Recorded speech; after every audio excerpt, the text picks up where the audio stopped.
Hi everyone, it's Miss Terry and I'm here to talk about my September picks for students in grades 5th through 6th. We'll go through some fiction and then we'll go through some graphic novels and then finally we'll finish up with some nonfiction. The first two fiction stories I have for you today are both new Choose Your Own Adventures. That's where you read for a little bit and then you make a choice and then you turn to that page and your story continues. This one is called Game Day Baseball. It has 41 choices and 22 different endings. So each time you read the book, you can basically read a different story depending on your choices. You can choose to be a shortstop, a pitcher, or a catcher and help your team win their championship game. And then the second one is, can you survive a super volcano eruption? So you're a visitor to the park when a super volcano erupts and you have to decide if you want to stay and help monitor the situation or if you're going to evacuate to safety. And this one has 30 choices with 14 different endings. This next one is called Pine Island Home. And this is a story of 4 orphan sisters from ages 8 to 14. And the oldest, her name is Finn. And her parents were missionaries. So they were traveling around the world with them. They were in Borneo when a tsunami hit and their parents were washed away. And now they're being sent to live with kind of their quirky aunt, Aunt Martha. And when they arrive, she has died of a heart attack, but it looks like she had prepared her home for them. So 14-year-old Fiona decides that she's going to try to keep her and her sisters together and out of foster care by pretending that Aunt Martha is still alive. And she's going to rely on the adult that's closest. And it's kind of this, he's kind of a bit of a drunk. His name is Al. And he agrees to help the sisters as long as they provide him with a hot dinner every night. And unfortunately, Aunt Martha's kind of crafty lawyer thinks that something's up. And so Fiona and her sisters are going to have to do everything they can to try to stay together and keep up the ruse. So that's called Pine Island Home. This next one is called The Threads of Magic, and this is about a boy named Pip, and he and his sister are kind of living on the streets, and he's a pickpocket, and one night he pickpockets a man and he gets this little box, and he thinks that he's gonna bring it back and they're gonna find this treasure, but inside he finds a kind of a small, wrinkly little heart, and his sister is totally grossed out, but he's kind of intrigued. But what he doesn't realize is he's actually broken a curse, and Cardinal Lemire, who was the intended recipient of the heart, will stop at nothing to get this heart back. And Pip and his sister are on the run and trying to figure out what this heart is and what this curse entails. So that's The Threads of Magic. This next one is called The King of Jam Sandwiches, and it's about 13-year-old Robbie who lives with his dad. His mom has passed away, and so has his grandparents. And his dad has very erratic mood swings. Sometimes he's really angry, sometimes he demands perfection, sometimes he's really low, sometimes he disappears for days at a time. And Robbie's not always sure where his next meal is going to come from, but he's been really good about working a part-time job, making some money. He's very popular at school, he's athletic, he's on the baseball team, and the coach kind of lets things slide a little bit so that he can make ends meet. And he ends up meeting a girl named Harmony, and Harmony has kind of been in and out of foster care. And now she's in a home that's doing pretty well, and she and Robbie become friends, and Robbie's really good at trying to keep Harmony in the one safe place that she's ever been. So this is called The King of Jam Sandwiches, which is what Robbie eats most of the time, jam sandwiches. This next one is in the horror genre. This one is called The Collected. It's actually a sequel, but you do not have to have read the first one in order for it to make sense. And this is about Anna. And Anna has kind of a unique gift that sometimes things come back to life around her. Some things that are probably better off staying dead.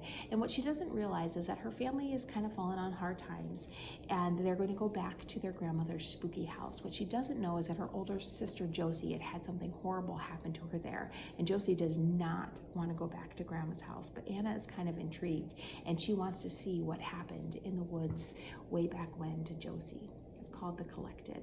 I mean, it's got doll parts on the cover. How much scarier can you get? This next one is called Generation Misfits, and this is about 11-year-old Millie, and Millie has been homeschooled for many, many years, but her parents have finally decided to not be so controlling and allow her to go to a performing arts school because she's a really gifted musician. She plays the flute, but her parents expect so much for this. She's kind of actually sick of playing it. She doesn't even really enjoy it anymore. And the first day doesn't go so well. She ends up spilling food on the most popular girl at school. She gets lost. She's late to a lot of her classes. classes, and she's like, this is not going to work out. But then she sees a sign for those who are interested in Japanese culture, and she decides that she's going to start a cover band for her favorite J-pop group from Japan. And she meets 4 other girls, and the 5 of them decide to start this band. So this is a really good story about friendship. All of the friends have other things going on in their life that makes things kind of difficult, but they all just kind of bond over the music and this group. So it's called Generation Misfits.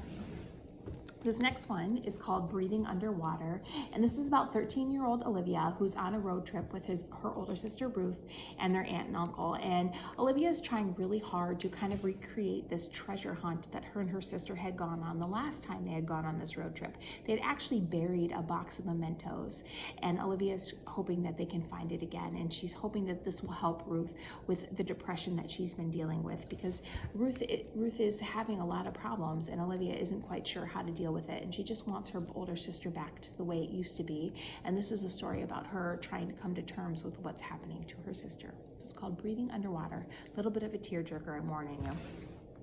This next one is called Real. This is a really good read-alike if you enjoy Out of My Mind.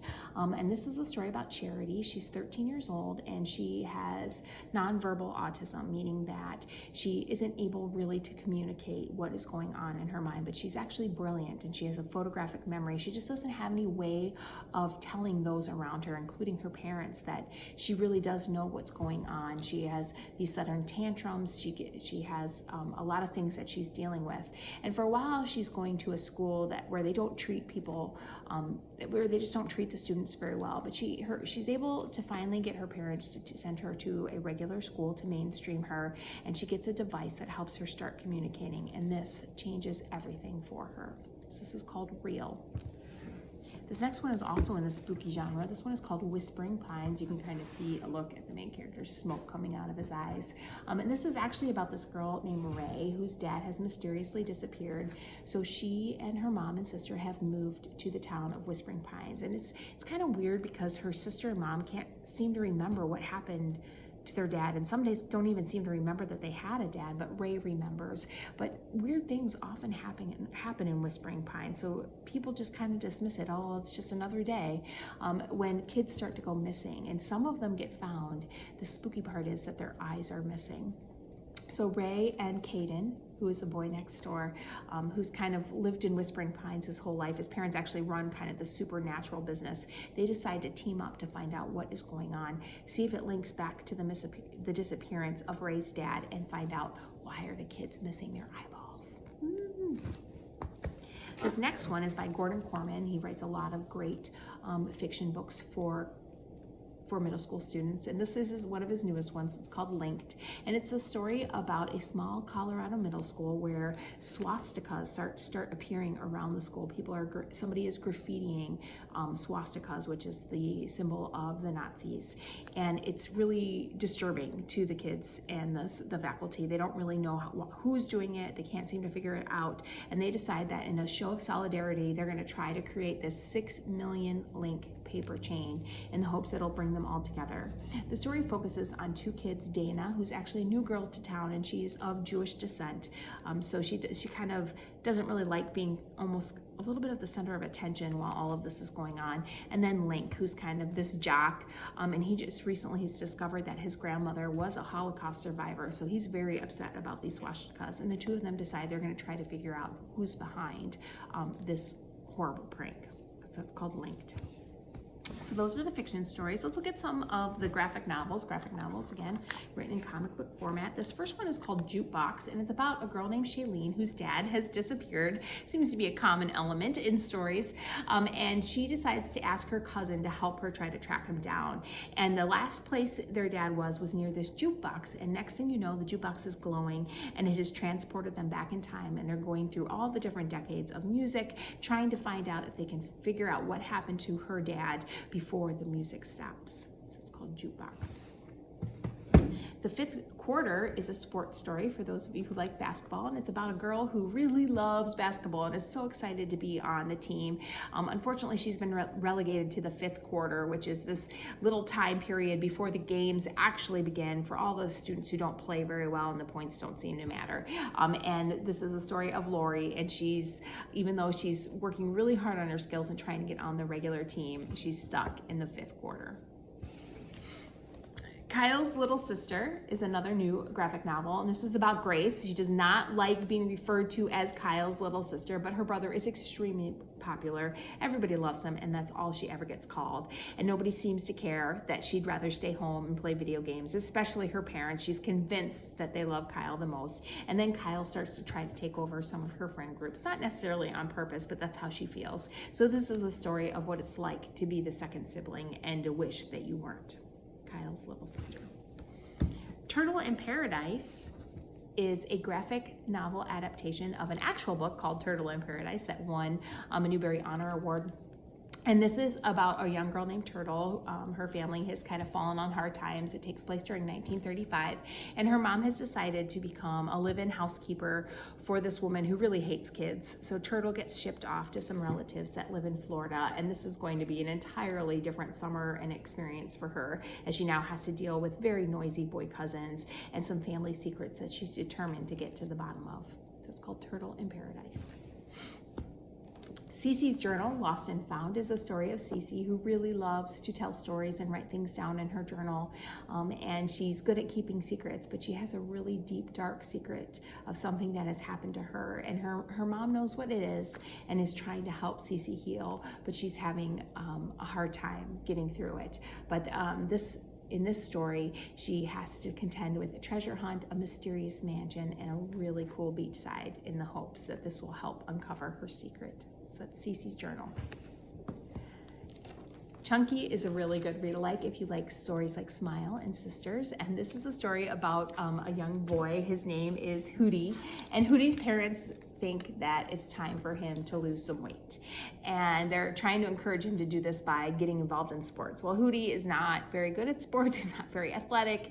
His time on the baseball team does not go very well at all, unless you count getting hit in the face with baseballs. And then he meets an imaginary friend named Chunky, who happens to be also a mascot. And Chunky really encourages Hootie to focus on the thing that he really loves, which is comedy. So if you're looking for a laugh out loud story about a young boy that's just trying to figure out who he is, you will enjoy Chunky and the antics that they get up into.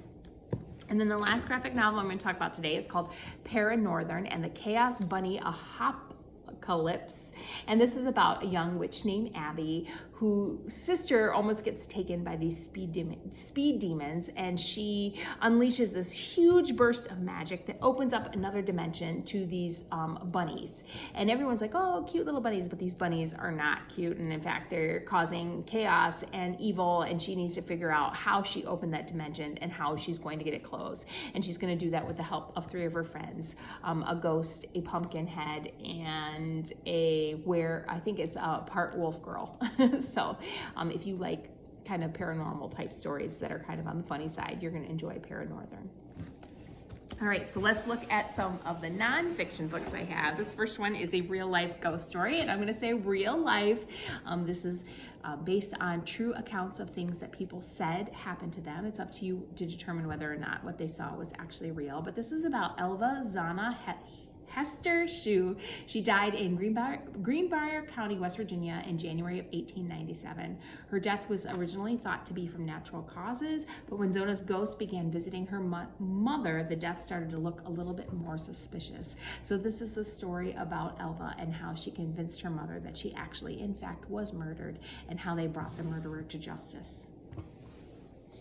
So Embarrassing is a book of embarrassing moments and what you should do to get out of it. So we all have times in our lives where we do something that's absolutely horrible and we just wish the earth would swallow us. We are so embarrassed. And this book gives you tips and tricks on how to handle those types of situations. For example, what if you fart in public? What are you going to do? How can you handle that without becoming a laughingstock? So it's called So Embarrassing. Thrill Seekers is 15 remarkable women in extreme sports. So these are probably women you've never heard about before doing extreme sports that some of them I have never heard about. It talks about women who go spelunking, women who go diving without any oxygen, women who dive in extreme temperatures, including in Antarctica and all of that. So if you're interested in strong women, you would enjoy this. If you also are interested in sports, you would enjoy this. So that's called Thrill Seekers. This one is called Gaming's Greatest Moments, and this is all about professional esports in video gaming, and it talks about some of those great moments of world records and championships, and it also gives you some tips and tricks on how to get into video gaming.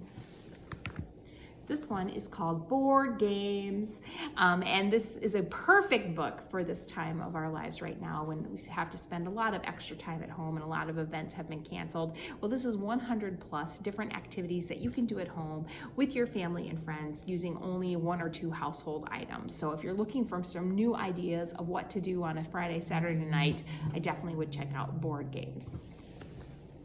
This next one is called History Smashers. It's part of a series called History Smashers that takes a look at different historical events and all of the things that you think you know about that event and what actually happened. And this one in particular is about the Titanic. You know, and we always hear about the Titanic and it being known as the unsinkable ship. It actually was never called that until after it sank. So this book looks at what happened on that night, the events leading up to the sinking of the Titanic, and some of the things that we've all heard throughout history that may or may not be true. And then the last nonfiction I have is just kind of a fun book. It's called Go Quiz Yourself Around the World. And this book starts each chapter with 20 different quiz questions that you can see if you know the answers to. And then the subsequent pages tell you the answers to those questions and why. So if you are kind of a trivia buff, if you like to see how well you know different topics, this is one in particular is about places all around the world. So let's go quiz yourself. Thanks for watching, and I hope you find something